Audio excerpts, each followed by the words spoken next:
各位新老朋友们，欢迎收看嘉诚养生道。今天我们要来聊一个早餐中十分常见的食材——燕麦。很多人都以为燕麦是最安全、最稳妥的早餐，可养生这件事，最怕的就是这种大家都说好的东西。因为一旦跟风，很多人吃下去的不是健康，而是一种看不见的负担。尤其是对一些上了年纪的人来说，早餐吃什么，不只是填饱肚子那么简单，它关系到一整天的精神、肠胃、血糖起伏，甚至连一个人的身体底子都会被慢慢影响。有人吃了觉得轻松，有人吃了却开始怕冷、腹泻、胃胀、没精神。表面上看都是燕麦，实际上身体的反应完全不一样。这就是很多人没想明白的一件事，不是食物本身一定好或一定坏，而是它适不适合你的身体。有一位退休老师，平时很重视保健，他听说燕麦能降胆固醇，对心血管好，于是每天早上都冲一碗燕麦，再配一点水果，觉得这样很清淡、很健康。刚开始他还挺满意，觉得自己终于找到了正确早餐。可吃了一段时间后，他开始觉得肚子老是不舒服，早上没精神，手脚也比以前更凉，甚至连大便都变得不太规律。他以为是年纪大了，身体自然退化，后来才慢慢意识到，问题可能不只是年纪，而是早餐本身就未必适合他。这样的情况其实很常见，很多人一听到养生食物，就立刻把它列入每天必吃清单，仿佛只要名称听起来健康，就一定对身体有帮助。可身体不是超市货架，不是贴上健康2个字就真的适合每一个人。尤其是燕麦这种食物，如果吃法不对，或者体质不合，吃久了反而容易让人越吃越累，越吃越虚。养生最怕的不是吃得少，而是吃得不对。先说最关键的一点，并不是所有人都适合长期吃燕麦，尤其是下面这几类人要特别留意：怕冷、容易拉肚子、身上容易水肿，或者看起来有点虚胖的人。这些人往往本身就偏寒偏湿，身体的运化能力比较弱，如果再长期吃一些性质偏凉又比较难消化的食物，脾胃就更容易吃不消。很多人以为燕麦很清淡，怎么会伤身？问题就在这里，清淡不等于适合健康，不等于人人都能多吃。一个人的身体像一块田，田地如果本来就比较湿冷，你在不断浇冷水，庄稼很难长得好。食物也是一样，吃进去以后能不能被身体好好吸收，顺利运化，这才是关键。对怕冷的人来说，燕麦吃多了，有时会觉得身体更沉，四肢更冷。对容易拉肚子的人来说，燕麦可能让肠胃更敏感，动不动就不舒服。对水肿、虚胖的人来说，吃了之后不一定瘦得下来，反而可能觉得身体更黏更重，像是有一层东西拖着走。很多人把这种状态误以为是代谢差，其实背后常常是体质和食物不匹配。还有一个更容易被忽略的问题，就是现在市面上的燕麦早就不只是单纯的燕麦了。很多人买回家的是即食燕麦、调味燕麦、加糖燕麦，甚至还有混了奶精、香精、果干、萃球的早餐谷物，看起来像养生，实际上却已经离原型食物很远了。这样一碗东西吃下去，真正进入身体的不只是燕麦本身，还有一堆加工过的成分，看起来健康的东西不一定真的轻。这也是为什么很多人会有一种错觉，明明自己早餐吃得很简单，为什么血糖还是波动？为什么肚子还是不舒服？为什么身体还是觉得累？答案往往不在吃的多不多，而在吃的是什么。如果一个人本来就偏寒偏湿，再加上早餐习惯不稳定，作息又晚，起床后冲一碗甜味燕麦，表面上是养生，实际上是把身体推向更混乱的状态。脾胃弱的人最怕的不是吃少，而是长期吃一些让身体更难处理的东西。时间久了，问题不会立刻爆发，但身体会一点一点地告诉你，它已经开始吃力了。这里有个很简单的判断方法：如果你平时就容易怕冷、手脚冰、肚子容易胀，吃点凉的就不舒服，或者大便老是不够成型，那你就要小心了。这样的身体不适合把燕麦当成天天必吃的早餐，哪怕别人吃得很好，你也不一定照样适合。养生最忌讳的就是拿别人的经验直接套在自己身上。当然，这并不是说燕麦就完全不能碰，对有些人来说，它确实可以是不错的主食选择。比如体质偏热、容易便秘、平时消化能力比较好的人，适量吃一些原型燕麦，反而可能更顺。但前提是真的要吃对。吃对什么？不是只看燕麦2个字，而是要看它是不是原型，有没有额外加糖，分量是否合适，搭配是不是平衡。这就带出一个很重要的思路：养生不是追流行，而是看自己。很多人花了很多心思研究保健品、食疗方、网红早餐，却很少认真观察自己的身体。其实真正应该先了解的，不是别人今天吃什么，而是自己一吃什么会不舒服。一个懂得看体质的人，往往比跟风的人更容易把身体养稳，因为前者是在顺着身体走，后者是在逼着身体配合潮流。所以燕麦这件事不能只看好不好，还要看适不适合。如果你属于怕冷、容易拉肚子、水肿、虚胖这一类体质，就要先放慢脚步，不要急着把燕麦列入每日清单。对你来说，也许更重要的不是多吃一种健康食物，而是先让脾胃恢复一点力气，让身体不再长期处在发冷、发湿、发沉的状态里。下一章我们就从寒湿体质开始讲清楚，为什么有些人一吃燕麦就觉得不对劲，问题到底出在哪里？很多人把养生理解成多吃一点健康食物，少吃一点油腻东西。可真正懂身体的人都知道，养生不是看食物名字漂不漂亮，而是看它进到身体之后能不能被顺利消化、吸收、转化。对寒湿体质的人来说，这一步常常就是卡住的地方。寒湿体质简单说就是身体里面偏冷、偏湿、偏重。这一类人常常不是大病，但总觉得不舒服。早上起床精神差，手脚容易冰，吃完饭容易胀，天气一变就更不自在，甚至明明没吃很多，身体还是有一种沉沉的感觉。这不是懒，也不是年纪大了就一定如此，而是身体的运化本来就比较弱。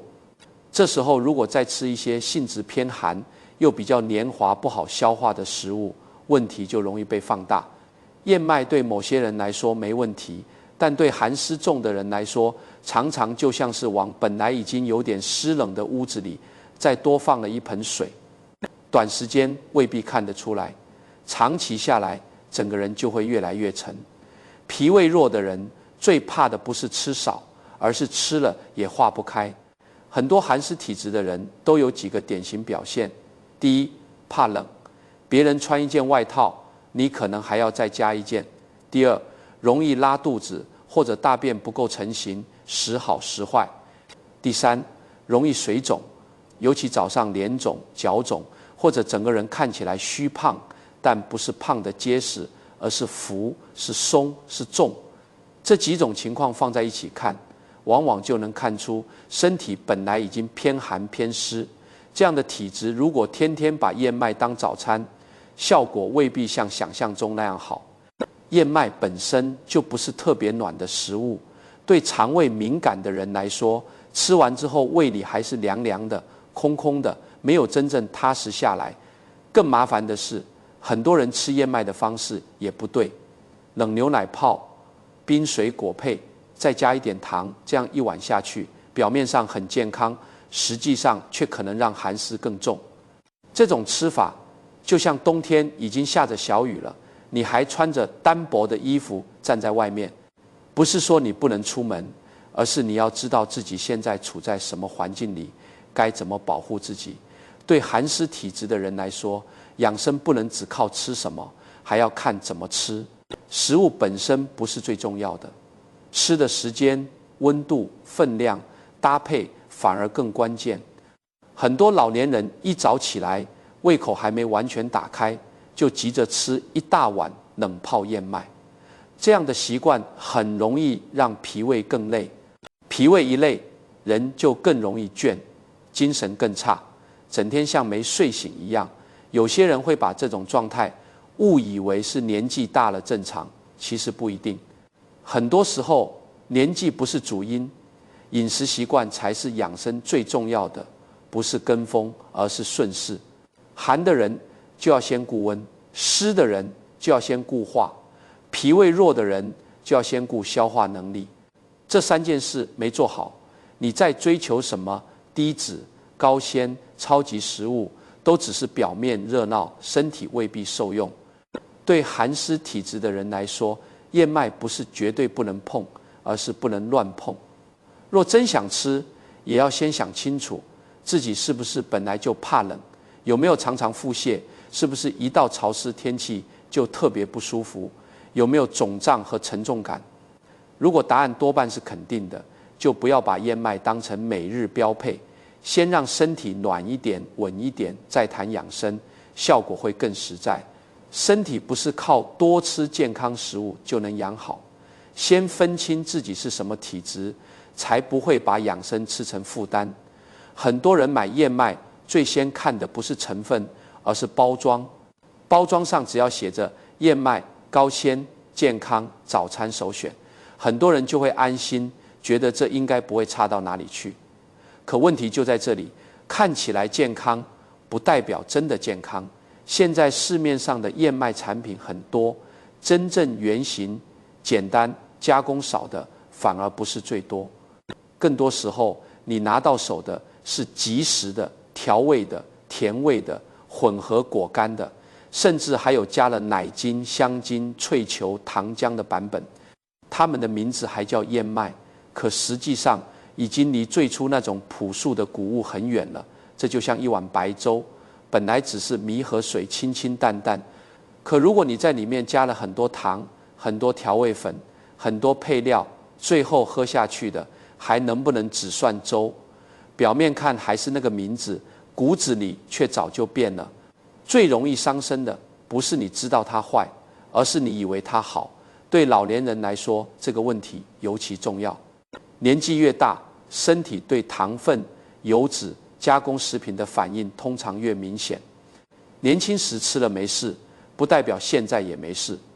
以前吃完很快消化，不代表现在脾胃还跟得上。很多人觉得自己只是早餐简单吃一点，不会有什么大问题，却没注意到，真正让血糖起伏、让身体发沉的，往往就是这些看似无害的小东西。尤其是即食燕麦，即食代表方便，也代表加工通常更深。加工越深，食物原本的样子就越少，对血糖的影响也更容易出现变化。很多人图省事，早上倒进碗里，加热水，加牛奶，再加水果干，几分钟就能吃，看起来很现代，实际上未必比传统做法更适合身体。还有一些人喜欢买水果燕麦、坚果燕麦、脆片燕麦，这些名字听起来很丰富，像是营养加倍。可只要里面加了糖、糖浆、调味粉，那就不能再把它当成单纯的养生食物看待。很多时候，真正让人忽略风险的，正是这些漂亮的形容词。还有一点很多人也忽略了，就是分量。燕麦看起来很轻，泡开以后是一大碗，好像吃的不多。可如果再搭配水果、坚果、蜂蜜、牛奶，整碗的热量和糖分其实不低。对血糖不稳、肠胃敏感、消化能力弱的人来说，这样的早餐未必比一碗普通白粥更轻松。养生里最贵的代价常常是误判。真正简单的原型燕麦和那些甜味很重、配料很多的产品完全不是一回事。前者至少还保留了谷物本身的样子，后者却更像一种被包装过的早餐点心。如果一个人本来就偏寒偏湿，脾胃弱，再去吃这些加工过的燕麦，问题就更容易叠加。所以与其问燕麦好不好，不如先问3件事：这是不是原型燕麦？里面有没有加很多糖和调味？自己的身体到底适不适合长期吃？只要这3件事没弄清楚，再多的健康标签都不可靠。不是所有写着健康的食物都值得每天吃，不是每一个人都要避开燕麦。